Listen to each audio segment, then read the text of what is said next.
মানেই বোঝা নয়, করবে তারা বিশ্বজয়। শুধু কবিতার কথায় নয়, এটা যে বাস্তব তা প্রমাণ করে দেখিয়েছেন ঝুলন গোস্বামী, সায়নী দাসরা। সে পথে আকাশ ছোঁয়ার স্বপ্ন দেখছেন পশ্চিম বর্ধমানের কাঁকসা হাই স্কুলের দ্বাদশ শ্রেণীর সৌরভী মালাকার ও প্রীতি মহন্ত। তাদের কথা এখন মুখে মুখে ফিরছে। মাসখানেক আগে হঠাৎ করে স্কুলে আসা বন্ধ করে দেয় সৌরভী ও প্রীতির এক সহপাঠী। পরে সৌরভী ও প্রীতি জানতে পারে নাবালিকা বন্ধুর অমতেই তার বিয়ে ঠিক করেছে পরিবার। কিভাবে নাবালিকা বন্ধুর বিয়ে ঠেকানো যায় তার উপায় খুঁজতে বসে সৌরভী ও প্রীতি। কয়েক মাস আগে কাঁকসা হাই স্কুলে একটি সেমিনারের আয়োজন করেছিল জেলা চাইল্ড লাইন। স্কুল থেকে তাদের ফোন নাম্বার জোগাড় করে দুই ছাত্রী। তারপর ফোনে চাইল্ড লাইনকে তারা সব কথা জানায়। ফলও মেলে হাতে নাতে। চাইল্ড লাইনের পক্ষ থেকে নাবালিকার পরিবারের সঙ্গে যোগাযোগ করা হয়। বন্ধ হয়ে যায় বিয়ে। দুই কন্যার এমন উদ্যোগে উচ্ছ্বসিত সবাই।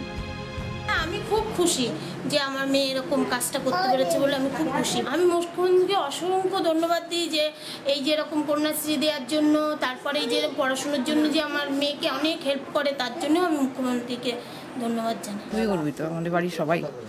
আমি ভাবতেও পারিনি যে আমার মেয়ে এরকম করবে। খুবই গর্বিত, আরও এই ধরনের কাজ করুক, অন্যান্য মেয়েরাও এরকম এদের দেখে শিখুক, এটাই আমরা কামনা করব। গত 28শে জুলাই কন্যাশ্রী দিবসে সৌরভী ও প্রীতিকে পুরস্কৃত করে নারী ও শিশু কল্যাণ বিভাগ। কিন্তু এখানেই শেষ নয়, সমাজের স্বার্থে এভাবেই কাজ করে যেতে চায় তারা। অদম্য অঙ্গীকার কাঁকসার দুই কন্যার। মনোজ বন্দ্যোপাধ্যায়ের রিপোর্ট, এবিপি আনন্দ, পশ্চিম বর্ধমান।